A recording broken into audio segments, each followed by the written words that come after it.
Welcome back, ichthyologists. Yesterday in our dissection, we learned some facts about the perch. We learned how they swim.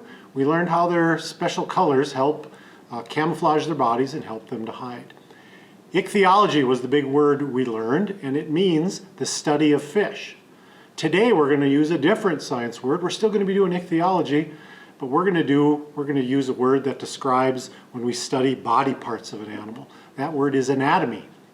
So we're still going to be doing ichthyology, we're still going to be studying fish, we're going to be focusing on the anatomy or the body parts of those fish.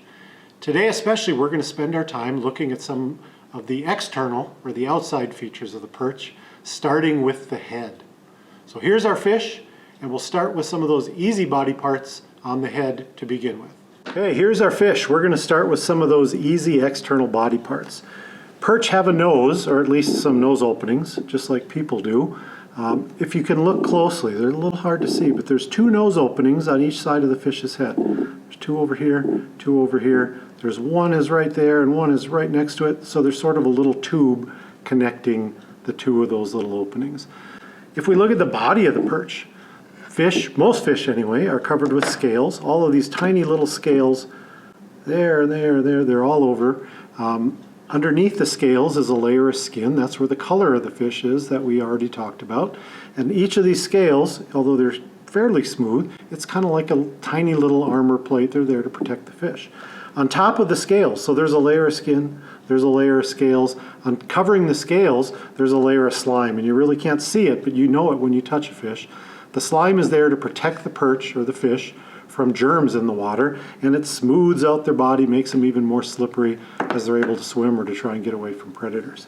If we're looking for ears on the perch, you really don't see any ears. There are no big external ears like a human has or a dog or a cat, but perch are still able to detect sounds underwater really well. So instead of the two big ears on the side of their head like we have, perch really have hundreds of small ears down the sides of their body.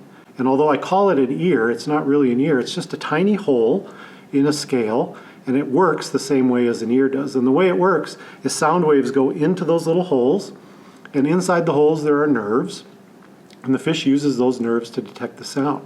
They're not easy to see, but there's a whole entire row of those scales. They run all the way down the side of the fish. So really, instead of just two, they have each one of these little dots is a single individual ear hole on the fish.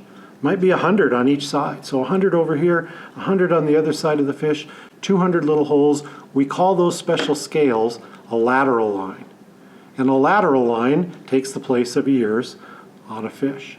So it shows us really fish do hear sounds, so maybe that's why people whisper when they go fishing, right? Last thing we want to check out is the mouth of the perch. To start with, do you see any teeth? We pry this open and look inside. I don't see any teeth, but I do see a tongue in there. And their tongue is different from the tongue of a mammal. It's made of cartilage, it's not muscular, but they do have a tongue. And we already said there's no teeth. We don't see any big flat grinding molars like a human or a horse or a cow has. We certainly don't see any teeth in there like the sharp cutting teeth on a shark. But if you feel in there, you just take my word for it, there are all these little tiny sharp rough teeth that are in there, and they're specially adapted to grab onto the things that a perch wants to eat. So exactly what do you think a perch eats anyway? They eat lots of different things. Bugs or crawdads, pretty much anything alive that crawls or swims underwater that's small enough for them to eat, and they can get their mouth open pretty wide to grab things. They especially love to eat other fish, maybe even other perch. So they need these rough little teeth that are in here to grab onto their prey and hang on. Then they swallow it whole. No chewing, they're not like you and me. So your mom probably would not be very happy if you were going to eat like a perch. That's it for now. Come back next time, we'll do more ichthyology and anatomy. See you then.